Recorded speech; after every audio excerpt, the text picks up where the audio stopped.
If you're serving in church with a silent stage and you have to use in-ear monitors, what happens when you buy the wrong one? You won't just hear it, you'll feel it on stage. Missed cues, buried vocals, a muddy kick drum the moment the band comes in loud. And suddenly, instead of worshipping, you're fighting your mix for the entire set. KZ, today's sponsor, recently sent me a pair of their new Duonic IEMs to try. They mentioned that the Duonic is meant to be an upgrade over the Castor Pro IEMs, but since I didn't have a reference point, I asked if I could compare them head to head. Thanks to KZ, I now have both the Castor Pro and the Duonic. They cost a fraction of custom molds. They use completely different drivers, and there's one of these that I didn't expect to like as much as I did. So let's settle it. Castor Pro versus Duonic. Which one actually works better on stage?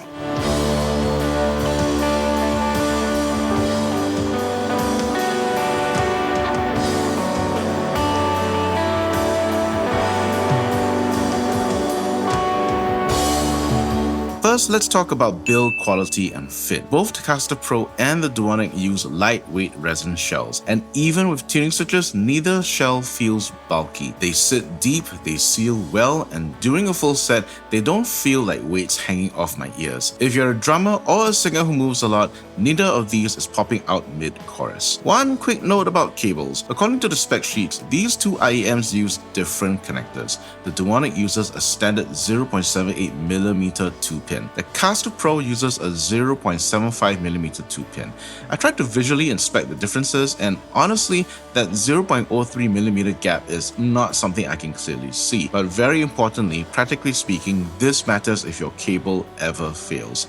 Replacement cables for 0.78mm connectors are much easier to find. So in that case, the Duonic does have a small edge over the Castor Pro. Now, down to the real stuff, let's talk about driver tech and how these actually sound. This is where things got interesting. The Castor Pro uses two 10mm dynamic drivers. The Duonic uses an 8mm dynamic driver and KZ's Triflux planar magnetic driver. On paper, that's supposed to give you the best of both worlds, strong bass from the dynamic driver and clear highs from the planar. When I used the Duonic while serving as a music director, I needed clarity.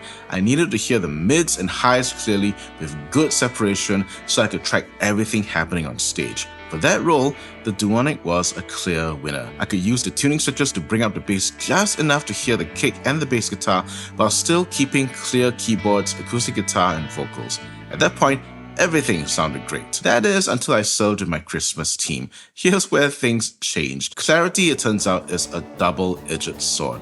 The Duonic is more balanced overall than the Castor Pro, and when everyone on stage is balanced in their playing, the clarity sounds incredible. But in this case, I had a heavy-handed keyboard player and a bass player with a light touch. Just to be clear, I'm not criticizing either of them. They're both excellent musicians. But no matter how much I adjusted my IEM mix, the bass guitar kept getting buried underneath the keyboards.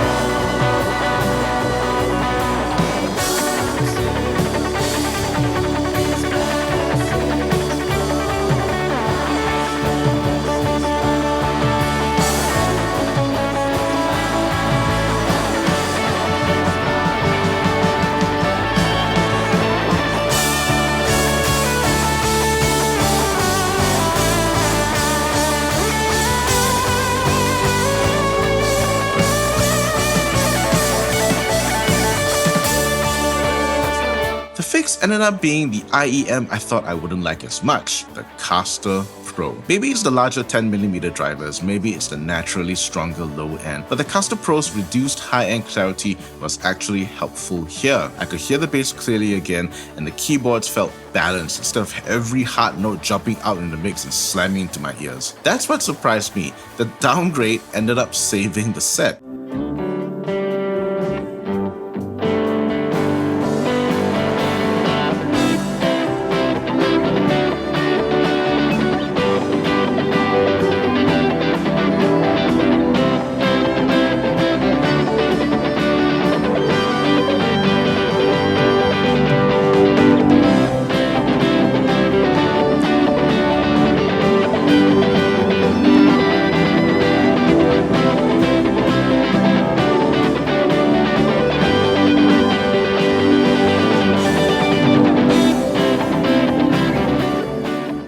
A lot of reviews will try to crown a winner, but in reality, this isn't an all or nothing deathmatch.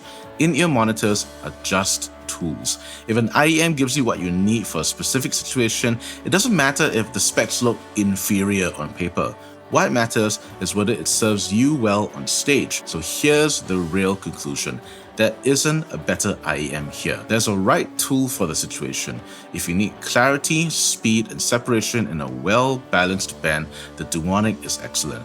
But if you're dealing with louder stages, heavy-handed keys, or if you just need bass to stay present, the Castor Pro might actually work better. And that's the part I didn't expect. If you're serving on a silent stage, don't think of IEMs as a ranking.